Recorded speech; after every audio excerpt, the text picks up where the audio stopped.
Sorry na. Pasensya na po.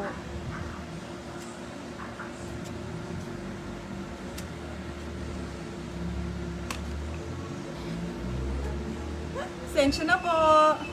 Ayan, nag-hang kasi, kaya lumipat na lang kami sa phone. We were using a PC kanina. Pasensya na po. Pero ayun nga, may nag-reply pa naman. Balikan natin yung sinasabing response nila kanina. Maganda kasi yung responses nila. Someone had, I wanted to read that comment kasi nagustuhan ko siya. Hello po ulit, Marilyn. Pasensya na. Medyo na-cut off kami dahil nag-hang yung aming laptop. So, we decided just to do the phone instead na lang. Ayan. Hello po ulit. Ang tiyaga nila, nakakatuwa. Sorry naman. Pasensya na po talaga.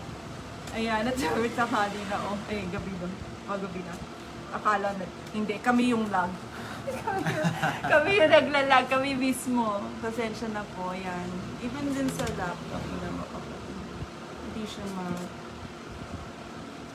ayun, may gusto akong balikan na comment.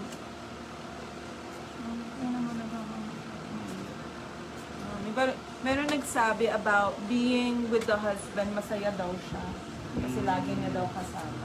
Exactly. Para din sa akin, okay din kasi may kalaro akong kainan ko. Okay naman din kalaro kids. Pero, iba pa rin pagkausap mo yung kalaro. Yung kalaro. Ay, yung kaedad. Kaedad. Oo, yung kaedad. Yun yung difference. Yun nga. So, there's a lot of changes that happened within the family dahil magkasama na kayo sa isang bahay. Tapos yung mga bata, hindi na pa rin pwede lumabas, diba? And usually, important sa kids, friends nila Yes. and classmates nila. That's what they usually look forward to is yung socialization nila. So it's a big change not only for us as adults, but also for the kids. Super the kids. Kasi lalo na yung daughter natin. Yeah, she's very sociable. She likes going out and play, and we don't stop her. That's okay. For us as parents, to let her outside, you know, before sundown, so she could get some socialization and exercise in, because she's a big girl. Yeah, right. Like literally she's a big literally si parang exercise na rin sa kanya yan, yung pinapalabas na natin na para maglaro. Pero yun nga, because of quarantine, yun, biglang nag-stop.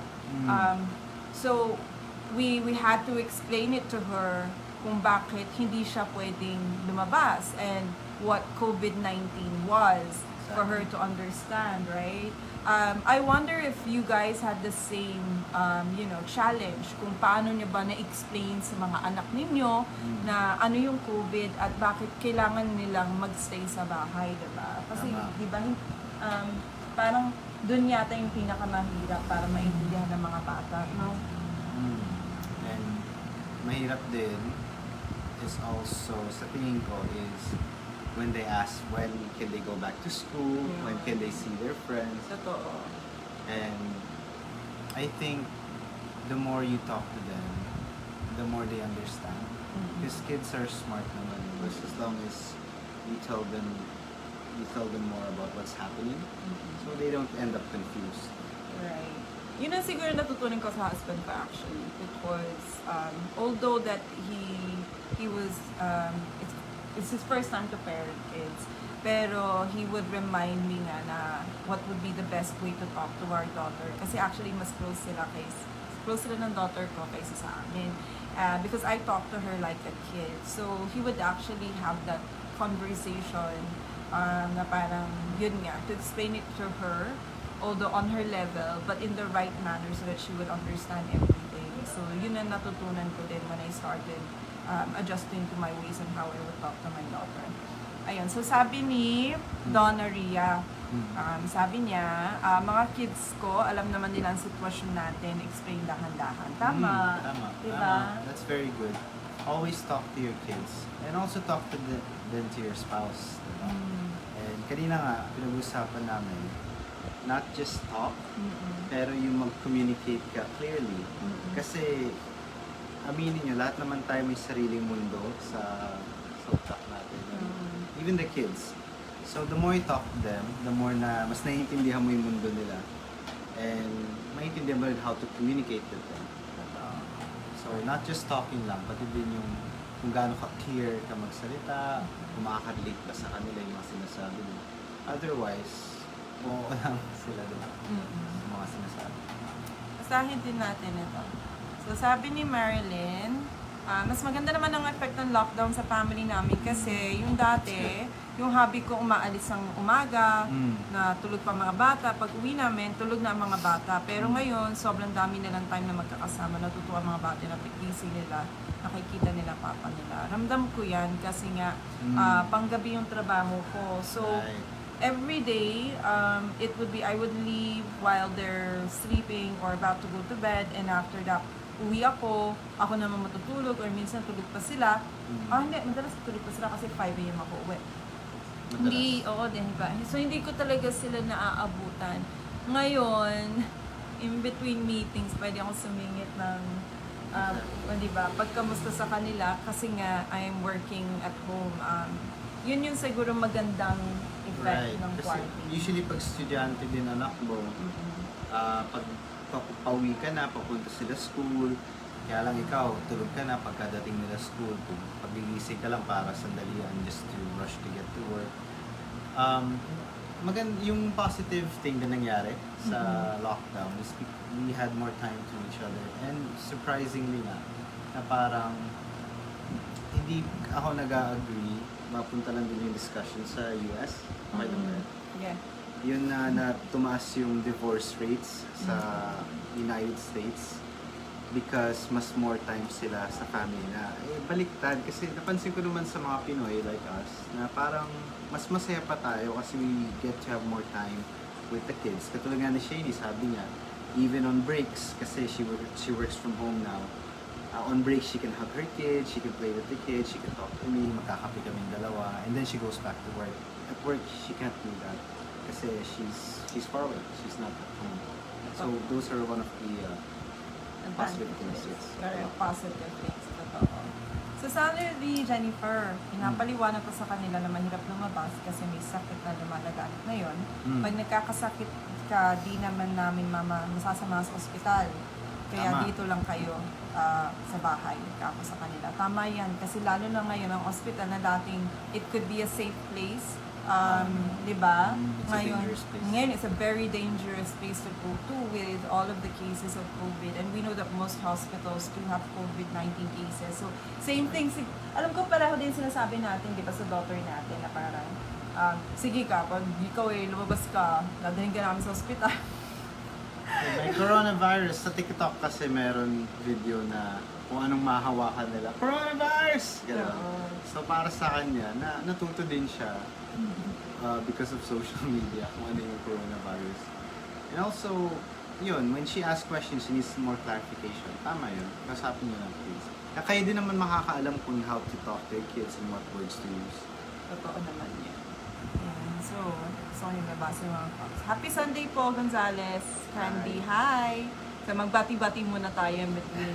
Mamaya i-announce namin kasi yung YouTube giveaway winners. Saka lahat po ng nanonood ng ating video for today or our live video, we will have a raffle and we'll be giving out GCash or load to one of you lucky people. Basta comment kayo ng comment dyan para makita namin kayo nandiyan kayo. Ayan. Na sabi ni Jennifer, lagi daw siya nanonood ng balita para aware daw yung mga bata sa nangyayari sa paligid. Di ba ganun din yung ginagawa mo sa Facebook? You show yung daughter natin kung yung nangyayari sa paligid, diba? Importante aware sila. Ano pinapakita mo sa kanila? Usually mga pambata, like best practices.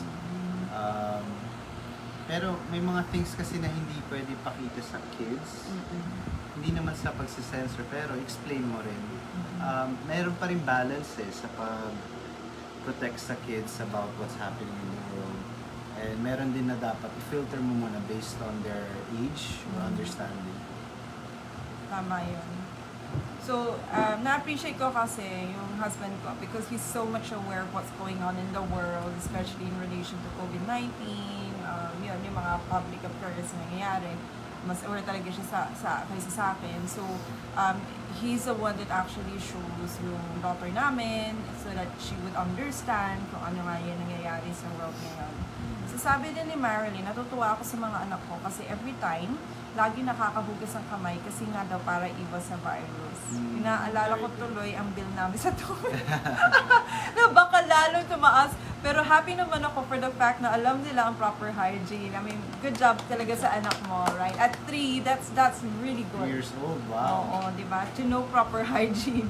Kung okay lang naman tumaas ang bill sa tubig, wag lang magkaroon ng bill sa ospital. Yes, Diba? that's more expensive. That's more expensive. Mas mahal ngayon magpa-ospital. Inaabot daw na magkano pag na-ospital for COVID? I think umabot ng it varies eh. Meron kasi 300,000, meron iba umabot ng million. Oo. Depende siguro sa room, pero yun, I would say 300,000. Right. So, di ba rin nang magbayad tayo ng mga nasa 1,000 para sa tubig natin eh. Kung healthy naman yung buong pamilya, mas okay yun, di ba? Ayan. Hello, Craps, Coughs. I'm not sure how to say that. Yun. So, sabi daw ni Jennifer, yes, ngayon din ECQ mga kids ko, more bonding na sila ng papa nila. Hindi tulad na ngayon, full bonding na sila lahat. Then sabi ni Donna, naku, lalo ngayon GCQ na, need na mag-triple ingat talaga. That's one of the topics. Right, it is. Which is, usapan natin. oo. Kasi nga, napag-usapan namin kanina ng asawa ko, di ba? He was saying that there are different stages of itong process na nangyari sa atin, no, as a family, yung COVID-19. Yung first, ang sinabi niya is, ano yun? Yung parang yung panic. Doon mo nakita nag-hoard yung mga tao ng alcohol. Totoo. Worldwide toilet paper. Hindi ko maintindihan yun. Pero Wala kasi silang tabo sa US yata. Hindi may tabo sila, but they don't know kung paano gumamit ng tabo. tapos Yun. after a month, nire-return din nila lahat ng binili ng toilet paper. Totoo yun, nakita ko yun. No? Kasi na-realize nila that they didn't need that much. Ang funny nun sa toilet paper pa, pag tinanong mo sila, why are you buying toilet paper? Ang sagot pa nila, hindi daw nila alam. Basta kasi binili Basta ng ba, mga ano. yun. So that's what you call yung panic buying. Yes, maging irrational ka. Tingnan mo, mas na-sold out alcohol, pero yung mga sabon, ang dami pa rin. Walang diba? bumili ng Eh, yung panay, safeguard. mas importante yun. Diba? Totoo. Hindi lang talaga na pag-isipan, siguro. Pero That's normal, That's na normal. magpanik ka kasi bago siyang sakuna na hindi pa na-experience na magkaramihan. Tapos ano yung second stage nun? Yung second stage nun is yung adjustment. Yung mga adjustments mo ngayon na ano na yung mga bagong gawain. Nalala mo yung mga bago natin na ginagawa na was every time lalabas, palit damit, diretso ligo, lahat ng groceries, pinupunasan. Totoo. So ngayon, normal na siya na gawain. Right. Even yung pera eh, pagdating sa akin, ni-spray ako. Ni-spray na alcohol. Kayo ba, ano ba mga practice na ginagawa nyo na hindi nyo ginagawa nung dati? Kasi nga, yun nga yung katulad na sinabi ni husband, we've been very careful whenever we buy something from outside. So, never namin lalapit yung mga kids dun sa grocery items until na mapunasan namin siya. So, nagtitimpla kami ng isang basin of water with Lysol, and then we wipe each and every item down before we store it. And that's the only time that they can come down. So we put them dun sa may roof deck muna to play ganyan, and before that they can come down, and then again samahan kami. And then kasi si husband yung madalas na umaalis, mag-grocery. So when he comes home, he's not allowed to approach any of the kids or myself, and then he has to take a bath totally. So kayo ba, ano ba yung mga practice na ginagawa nyo ever since na quarantine na hindi nyo usually din ginagawa? Ayan, so that's the adjustment eh. Yung alam na nga natin yung ganito yung sitwasyon, ito na yung ginagawa natin para makapag-adjust. Tingnan natin pa yung mga ibang comments. Yung 1 billion din ang sabi ni sa bill. Tama. Ayun. Ay, nakakatawa yung kwento ni Del. So, sabi ni Del, yung mga bagets ko, mami, nagwawash ng kamay, kakantahin pa nila happy birthday. So, actually, yun That's a very good practice. Good practice Happy yun. birthday. Para sigurado nga. Oo. Very good yun. Kasi, for sure, yung tagal kasi ng happy birthday song is exactly how long you should be washing your hands. So, good job naman yung mga anak mo doon. Sabi ni Chiclet, asking anak ko kung lalabas na kami kasi GCQ na. Diyos ko, sabi ko, tiis pa more. Oo nga. Siyempre excited. I don't think na-explain natin sa daughter natin yung ECQ, MECQ, or GCQ, no? Hindi natin. And I think we should try to attempt pa rin kahit hindi pa nila maintindihan. Kasi sooner or later makikita nila bakit yung madami tao sa labas, hindi pa sila concerned. Totoo yan. So, yun. So far kasi hindi pa napag-usapan kasi hindi pa hindi tanong kasi hindi naman siya lumalabas ng bahay. Or look outside as much. Oo nga naman.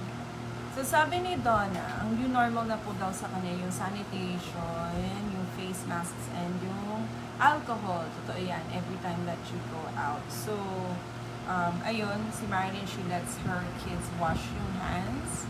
Kapag naririnig nila yung may megaphone daw, iikot, alam nila na may relief goods. Tuwan-tuwa daw sila dahil alam nila pagkain yun. Nakakatawa naman. Kaya kahit crisis, happy pa din kami. Maraming blessings na dumating. Good job naman doon sa inyong barangay kung ganun. Kasi hindi lahat ng barangay nakaranas ng ganun, diba? And I think, for a few weeks, it became a new normal na may ma-receive tayo from the government, diba? Tsaka, ano pa ba yung mga adjustment na nangyari sa buhay natin during quarantine?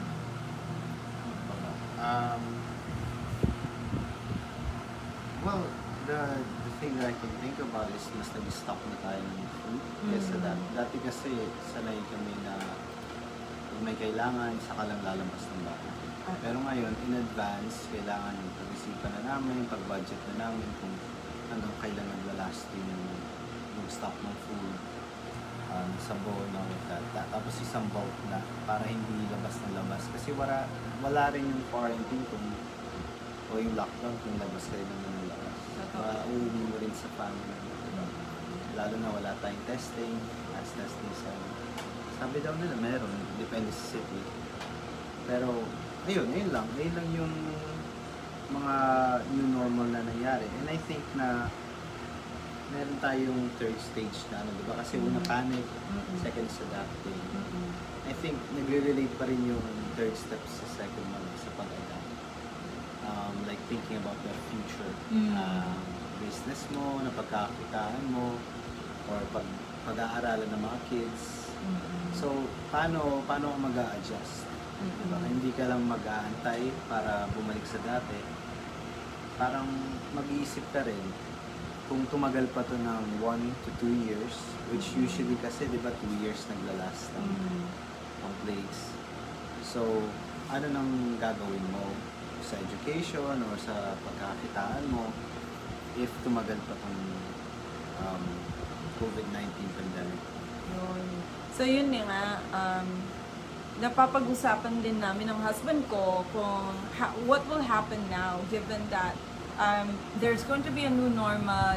Things are never going to be the same after this COVID-19. So where do we go from here? How do we plan for the future? What about yung education ng kids? So one of the challenges we have there also is yung sa son namin because he's autistic. So he's never been able to go to therapy since then. So how do we get the help that we need for him?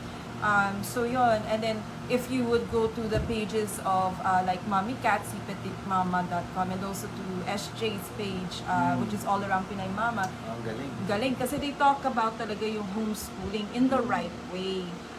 So yun ang gusto ko when I was trying to look around for solutions. Paano ba natin ma-educate pa ng anak? So, syempre gusto din namin yung homeschooling.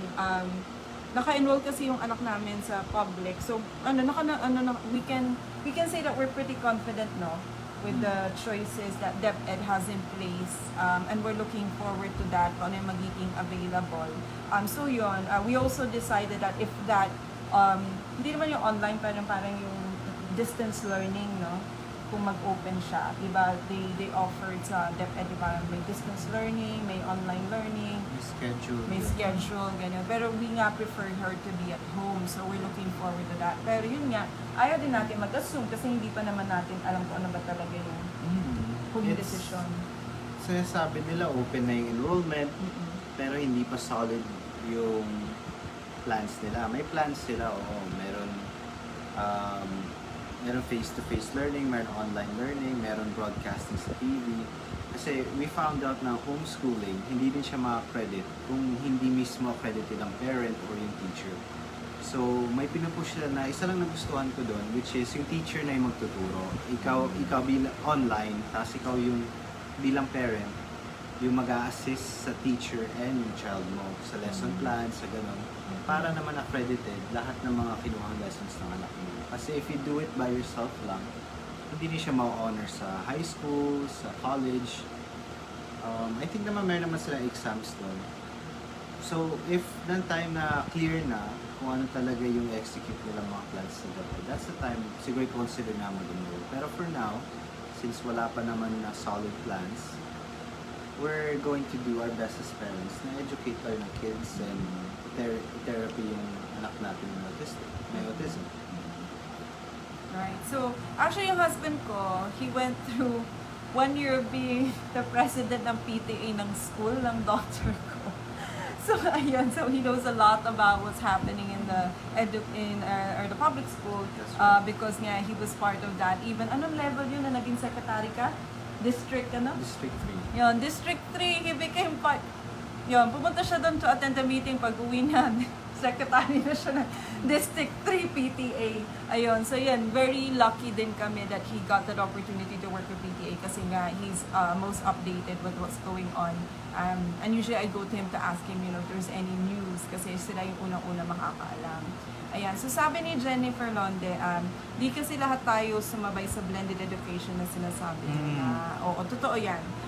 Aminado rin kami, we are scared about doing the blended education kasi given that I work full-time, yung husband ko, he works full-time at home, then he cares for the home, and we have a kid that is special, mahirap talaga.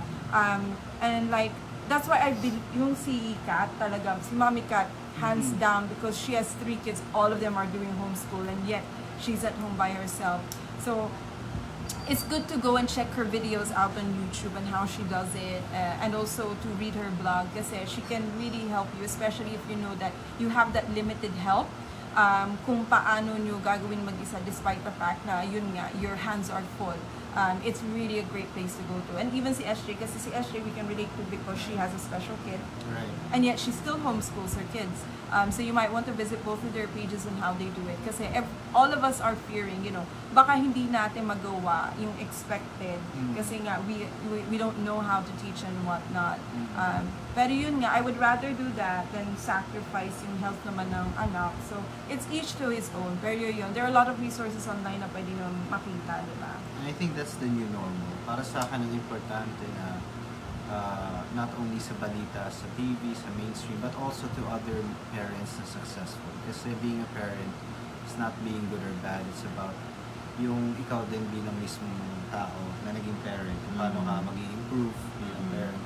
So, importante din yung mga communities na ganito, nag-check kayo sa pages, nag-uusap yung mga parents ng maging involved sa mga buhay ng mga bata, hindi lang sa loob ng family, pati din sa kung ano yung ibang ginagawa ng mga ibang parents.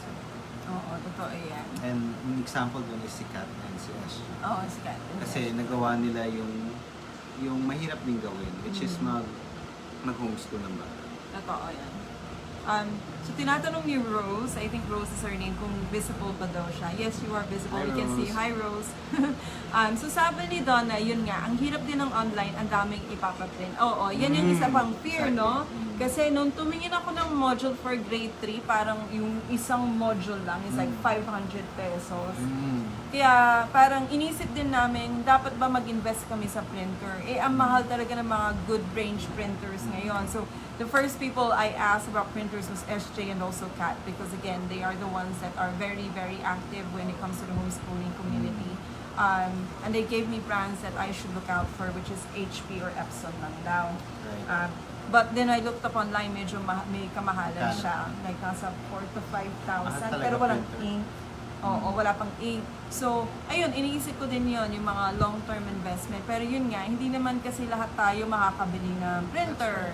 Hindi naman lahat tayo pwede yun nga, magbigay ng time para magturo ng bata. So there's a lot of fears here. Pero I'm very interested to see kung ano yung final decision ni DepEd and what are the available options for our children. But at least we can choose as parents na rin, no? Sabi ni Marilyn, actually kami nahihirapan mag-adjust lalo na walang budget. Tapos kapag mag-online ang bata, syempre, kailangan mag-load na naman para makapag-online. Totoo yan. I think yun din yung fear din naman ng DepEd, diba? Mag-divide talaga. Yung mga kaya na mag-online, yung mga kaya na mag-print out, may printer sa bahay, gumawa ng workbooks, sila yung makaka-get ahead talaga. Pero paano naman yung wala talaga? Ano bang gagawin nila? Para bang ayuda na mag-iikot ang barangay para magbigay ng textbook? So, ayun din yung mga, since wala na ako sa PTA, pero if I was still there, yung mga ganun na suggestions, yung mga practical na. Kasi nakikita lang, kaya importante para sa akin din, even though nakakatakot, wala akong experience na maging PTA noon, importante talaga involved ka eh. Kasi nakikita lang nila yung side nila bilang teachers. Pero paano naman yung parents? Sila na mismo nagsasabi, ang education, ang manners, lahat yun, nagsisimula sa bahay. So, bakit walang tulungan, di ba? Walang nagbibigay ng advice sa isa, ganun, para malutas. Ayun talaga yung maging new normal now, is paano mag-a-adjust talaga in a practical way yung mga tao, na walang maiiwan. Ayun, sa tingin ko lang. Yeah. I agree. Dapat talaga, it should be something that should be agreed with the parents, especially those that are going to public school. Kasi kami din man, public school, which I honestly like public school kasi ako din naman, nanggaling ako din ng public school. So, I hope that they do come up with a program that will be fit for everyone. Lalo dun sa mga, yun na nga, wala naman kakaya mag-print. And all they can do is send their kids to school. So, I am looking forward to that change. So, another thing that we've also talked about, you know, not just education, pero yun, yung parang yung relationship in between the whole family, because there's so much pressure then for everyone because, you know, no one can go out anymore. Dati kasi, di ba, pwede ka mag-vacation. Di ba? Pwede kayong lumabas at mag-vacation, pumunta. Kahit simpleng punta kayo ng park. Oo, ayan. Maglakad kayo, maglaro-laro sila sa park. Or dyan lang with their friends. Ikaw naman, I don't know, pero mga adults naman, they can go out with their friends too, di ba? So now, be erring on the safe side, we're just staying at home. Right. So what are we going to talk about? Okay. Yung relationship? Oo, di ba, yung that change, kasi nga, di ba nga, yung isang friend mo, di mo na nagdadala. Meron akong best friend dito sa amin na palagi nagyayaya na yosi daw kami, uminom daw kami. Pero ako naman na it's discipline pa rin eh para sa akin. I want to set a good example din. Bakit si Papa lumalabas with her friends, ako bawal. So kahit may quarantine pass ako, kahit maliit man na bagay, basta gawin mo lang tama para sundan ka ng bata. Ang pilosopo kasi dyan is hindi nakikinig ang bata sa iyo eh. Pinapanood ka nila sa ginagawa. Ayun, so napansin ko naman sa kids, parang mas naging close pa nga sila magkapatid eh. Oo. Diba? Totoo yan. At kami naman, mas naging close kami. Diba? Siguro. Kasi meron na tayong time na ano. May away, nag-aaway din kami. Pero yun, yung away naman, nalulutas yun eh. Mas lalo kayo maging close nung pag nalagpas kami. Diba? I like the relationship that I see building between yung magkapatid. Kasi hindi sila ganun ka-close dati. Ngayon, palagi na sila naglalaro. Kasi boy and girl, so pag girl, gusto niya girl stuff lang. Pag boy, gusto boy stuff lang. Ngayon, mas involved na sila. Parehas sila naglalaro din siya. Nakikita ko naman yun. Parang laro tayo. Nakakatuwa lang na makita yun. Saka natutuwa din ako na mas meron nga tayong time with each other. I think, yeah, because of the fact that dati, yung pag nag-work ako during weekends talaga, most of the time tulog ako. So if my husband says, manood tayo ng movie, like probably kalahati ng movie tulog na. Tulog na ako pag half ng movie. So he says, well, as usual, you fell asleep and everything. So hindi kami nagkakaroon ganun time. So yun, because of the quarantine and working at home, nagkaroon kami ng time. And I became closer to my kids because I lost 7 years with my kids. Because nga, ever since they were small, I started working. So yung relationship namin hindi na-develop. And I was sad kasi nga I would tell my husband na, bakit ganun parang I don't feel na we're that close. So parang they don't trust me as much as they trust you. So being here at home has given me that opportunity to work my relationship with them. And that makes me feel happy and fulfilled as a mom. So, hindi yung nagpo-provide lang ako for their financial needs and their food, pero napoprovide ko din yung pagiging mother ko at least. Kasi ang job ko, it's not really that easy. It takes a lot of my time, not only at work, but when I go home, I still have to check work pa rin because I manage a team. So, yun. Ayun, so that's the relationship building that it has helped for others. Pero yung nabanggit nga ng asawa ko kanina, di ba, sinabi nga niya, sa US naman, it was a different story. Tumaas yung divorce rate. So, Nagkakahiwalayan sila. Nagkakahiwalay. Na-realize Imbis sila. na maging stronger, parang mas lalo na na-realize na hindi pala sila compatible. Diba? Correct. Ang weird nun. Parang, kasi bilang mag-asawa, mas maganda talaga is you grow together and grow apart. Siguro, mostly kasi, yung mga friends ko sa US, may business ang isang yung lalaki, may business yung babae na kakaiba, hindi parehas. So parang kanya-kanya silang growth dun sa individual field nila. Yes. Kaya hindi na sila masyadong makarelate. So importante din, kung may gagawin ka sa buhay mo, isasama mo asawa mo or kids. Usually, priority talaga is whatever na gawin mo, palaging involved yung asawa mo sa ginagawa mo para hindi kayo mag-grow apart, mag-grow together. So I grew together. I grew with you. Literally. Literally, we grew. We got fat. Yun, we got fat together. Yun. Sabi, may nag-comment, husband. Sabi niya, mukhang mabait ka daw. Mukha lang po lang. Mukhang mabait. Sabi niya talaga. Sabi, mukhang mabait si you. sir. Maraming salamat kung gano'n. Masaya yan na sasabihin niya na mukha siya mabait. Kasi yun, totoo yan. Mukha lang talaga. Ayun. May comment din kasi nung ng isa sa kanila about yun nga sa hobby nila. Kasi gusto ko yan, yung mga sa Asawa comments sa nila. asawa. Si Mr. Comanche, pagaling palengke, diretso ligo, very good Yun. naman, si husband. Mayroon pa siyang sinabi, isabay ako sa husband.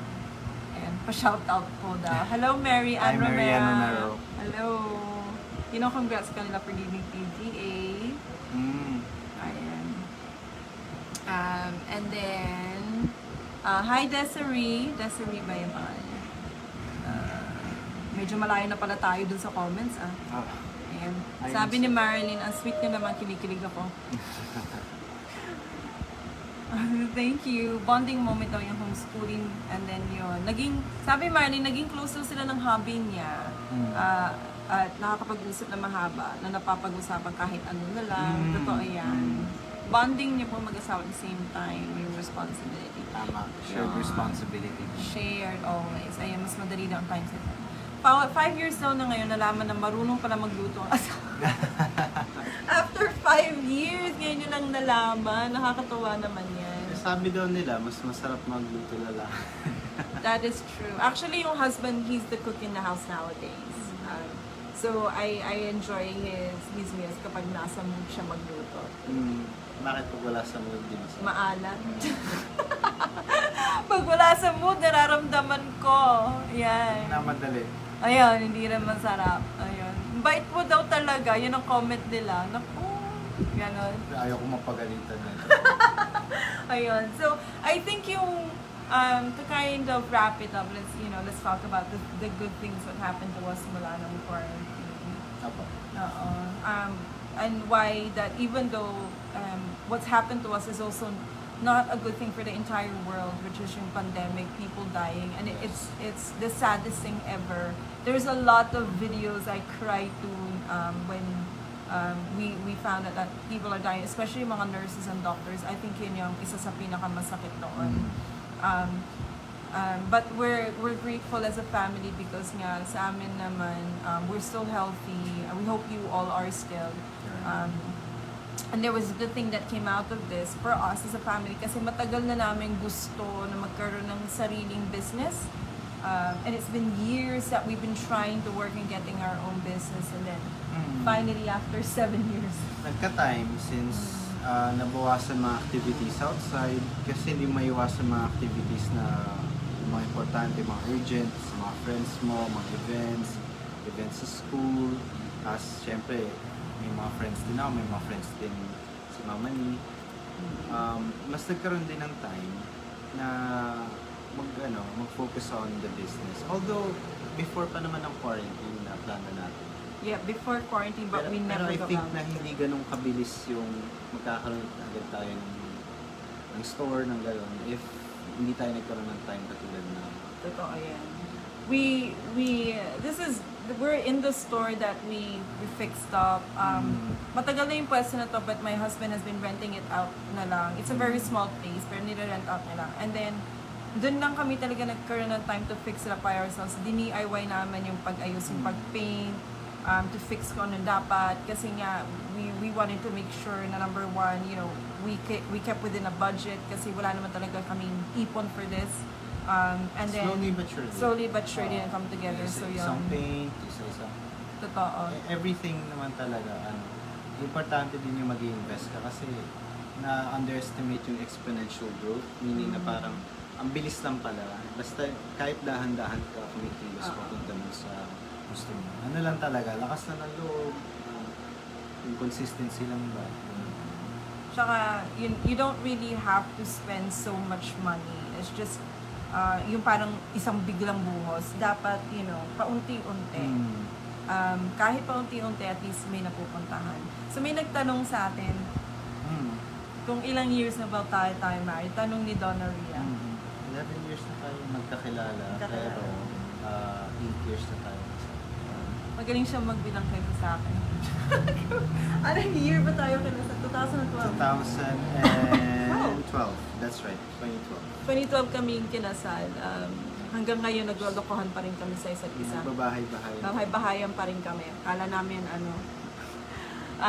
I think yung marriage namin, it's been built on a lot of, challenges, pagsubok, at away.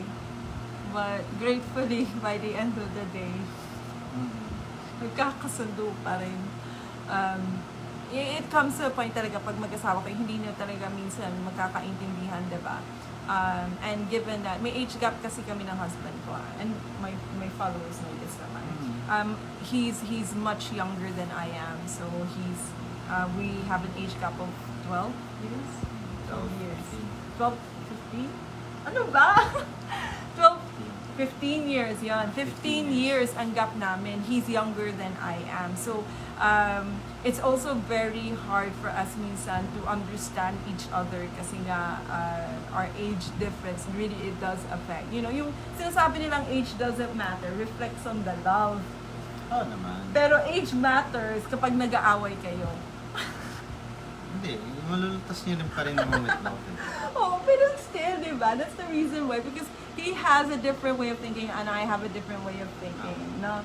Right. Pero siguro ang matatag lang talaga sa amin is that yung pagmamahal namin sa isa't isa. Yan, no? Ano ba yan? Nagiging mushy na yung kwentuhan natin. Ayun. Hi, Rosie! Ayun, dati ko siyang training. Mahirap man ang buhay, madali ka naman mahal. Ay, sus Maria, ayan na naman tayo. Kikiligin. Ayan, sabi ni Marilyn, dapat daw nagtutulungan daw talaga bawat isa. Stay strong. Salamat, Donna Ria. Thank you sa pag-stay strong. Ayan. Oo, age doesn't matter sa looks. Pero talaga pa nag-away kami magkaibang level. Sometimes I feel like I'm a mom rather than my wife.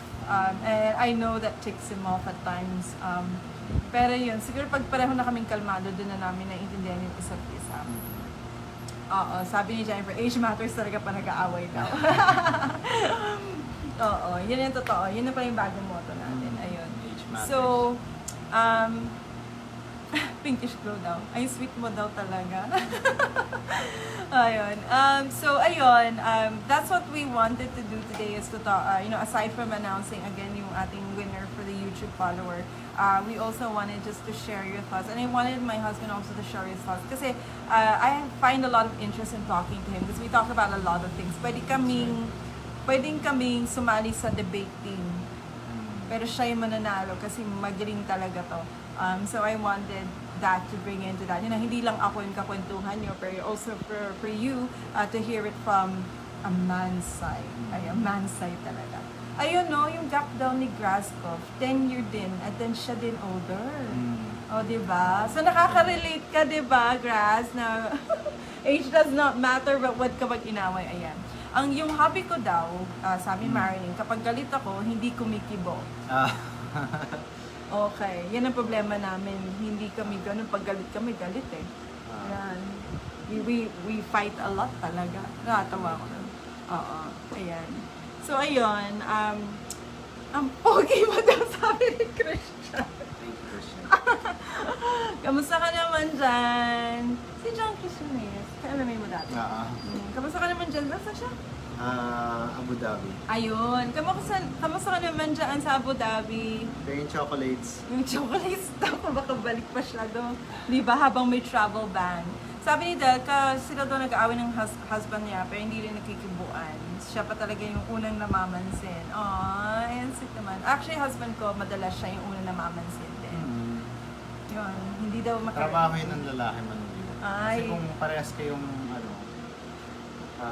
tutuloy na magtatampo, sino masusunod? Oo nga. Diba? Totoo naman yan. Ayun. So, hello daw from UAE. Hello! We hope that you are well. Ayun, nag-fun time daw si Manny. Well, thank you din po sa pakikinig. So, ayun nga, we're here to announce kung sino yung nanalo dun sa ating giveaway sa YouTube follower. For Zoe, I already announced it both on the Facebook page and also dyan sa Instagram. So, congratulations dun sa sumali at nanalo dun sa giveaway natin for Zoe.ph. I hope na magkaroon pa tayo ng additional collaboration so that we can still give to my followers. Actually, pag sinabi sa akin kung pwede makipag-collab, basta sinabi nila sa akin na may pag-giveaway, masaya na ako nun para sa inyo. Kasi I always like the thought na may mananalo sa mga followers ko. So sana may sumunod pa, no? Hayaan nyo, as soon as we have anyone that would contact me for a collab, we'll ask about the giveaway. So yun. And also, congratulations sa ating kasi we've already reached 5,000 followers! 5,000 dito sa Facebook page. So maraming salamat sa pag-follow nyo pa rin at pag-stay. I know I'm not that active most of the time. A lot is going on in this life right now, especially sa quarantine. I'm handling a lot work, this small business that we have. Ayun, and of course with the help of my husband. Pero wala kasi kaming help. Kami lang talagang dalawa ang tumataguyod sa family namin with our 2 kids. We don't have a yaya, we don't have family members or grandparents to help. Kaya kami dalawa lang talaga. Kaya minsan talaga, if I say that in a specific time, gusto ko mag-live, hindi ko magawa, it's all because talagang we get caught up with family stuff. Ayun. Salamat. Oo, totoo yun. Si Jennifer has been one of my longest followers ever. So Jennifer, thank you so much for staying and always following my page. Kasi 5K, I started off talaga na matagal naging 3K, then naging 4K, and finally we're at 5K. So masaya ako that we get to reach out to many more people as well. Ayun, so thank you, Chiclet. Dadami pa daw yun. So ayun, I had pre-drawn yung winner for the YouTube followers. So maraming salamat sa lahat ng sumali. Tumataas na rin yung bilang ng subscribers namin sa YouTube. I hope na dadami pa siya, syempre. Actually, this is not going to be a first. Balak namin ni husband talaga na magkaroon ng parang ng ganitong usapan and even sa YouTube. So if there's any topic that you would like us to talk about, we are so open to suggestions. Right. We hope that you enjoyed yung pag-uusap namin ng ganito, and if you learned something, let us know. Ayun, so we would really like to hear from you. What else would you like us to discuss and talk about? We have so many things on our mind. Ano ba yung gusto natin pag-usapan sa ano na nakaraan? No, we're gonna talk about anything under the sun, but specifically, I like it na parang sa family, sa kids, sa relationship, any kind of relationship, any kind of family. It's all different, it's all unique. Iba-iba naman tayo. So So I really like to talk about those things and I'm fascinated. Pero one of the things na pinag-usapan natin is anong theme natin sa YouTube. We're gonna see how it goes. Pero however, if possible, gusto ko sana is how yung childhood natin defines us as who we are now at anong epekto nun and how we could make yung childhood ng mga children natin para maging better people sila laki mo. Ganun. Yun. So, yeah, like he said, more the topics of parenting, marriage, and also how the public affairs, it affects us as a family, because there are a lot of things that are going in the world, and it does affect every family, even though we're just in the house, pero it also kasi is going to dictate how our future is going to be. So, ano yung mga outcome na nangyayari yun sa labas. More than ever, importante na mag-share ng experiences, magkaroon ng crowdsourcing, magkaroon ng community, to share with each other kung ano yung mga pinagdadaan and how to make things better. That is true. So merong suggest already ng topic about marriage. We can That's definitely good. talk about that. And then, ang sabi daw ni Jennifer, ang bait mo daw. Bakit ganun? Bakit naman nagsasabi na mabait siya? Ganyan. And then, natuwa naman ako sa sinabi ni Jennifer. Sabi niya, I'm always here to support you. May giveaway man o wala. Thank you so much. Kinikilig ako. Thank you so much. That means the world to me. Kasi this is the only reason why I still keep vlogging is because of the people that follow me. Ayan. So, madami ako natutunan, nakakatuwa kayo. First time ko makipag-live sa inyong page. Thank you, Chiclet. I'm happy na kahit first time mo nag-enjoy ka. Oo. Sana may kasunod pa daw. So, yun. Announce na namin yung YouTube follower na giveaway winner. Again, gustuhan po man na bigyan lahat ng tao. Syempre, medyo we're still starting sa business. But every time kasi I have a blessing that comes to my life, I always think of how I can give back. And I give it back to those people who I know that I have benefited from the way. Like you guys, kasi like for my life, there's a lot of things that I go through and my followers keeps me there, keeps me kicking. I always think about you whenever that I receive a blessing. So, ayun. We're giving away GCash also to the people that joined our live today. Thank you so much kasi it's going to encourage us more to do this. Ayan. So, we will make bunot. We will choose later. Kasi, from the comment section, nanalo ng GCash. So, we'll give 200 pesos GCash or load dun sa isang sumali sa ating live today. Okay. Yay! And then, we have also, ayan na po, ito na po yung winner ng ating YouTube follower giveaway. I'm not sure kung naandyan siya. Kung naandyan ka, say hi. If you're not, then we'll message you. But thank you for following. Ang dami niyo yung sumali. I wish I could pick everyone. Pero dapat magbibigay ang consolation kung umabot tayo ng 500. Pero unfortunately, we didn't. But don't worry, uulitin natin yan and I'll come up with another way to give out GCash kahit maliit na amount. Pero also I want to let you know that of course I give out GCash dun sa mga active followers or those that would, of course, I would hear from a lot because it just makes sense, no? I'm not rich. We are not rich. Hindi po kami mayaman na tao. Pero we get by. Pero ayun nga, if we have a blessing, my husband is always like this. He believes in sharing. Anong tawag mo doon? Yung pay it forward, diba? Pay it forward. Yeah. Paying it forward. Now, if you receive something good in life, it's also good to give something, diba? Right. Ayan. So, ayan, isa lang po yung winner natin, pero tonight, ibunutin ko din from this comment section, from our live video, kung sino po din makakatanggap ng 200 pesos na GCash po. Ayan, from us. Ayan, from my husband and I. Okay, so ang winner po dun sa ating YouTube, I see Annalie Intong Beha. So you are our lucky YouTube follower that has won 200 pesos in GCash. So Annalie, if you're watching, please do send me a PM. If you're not, I'll try message you later. And then, from everyone that joined us today sa ating live video, maraming salamat po. Lalong maraming salamat sa nagsabi na mukhang mabait yung asawa ko. Gusto ko sanang maniwala. Charot. Ayun. At Gusto ko also again to thank everyone that joined because definitely this will happen again soon. Later, bunutin po namin kung bubunutin. I-raffle po namin yun because comments that everybody that joined us today live and we will announce yung makaka-receive ng GCash.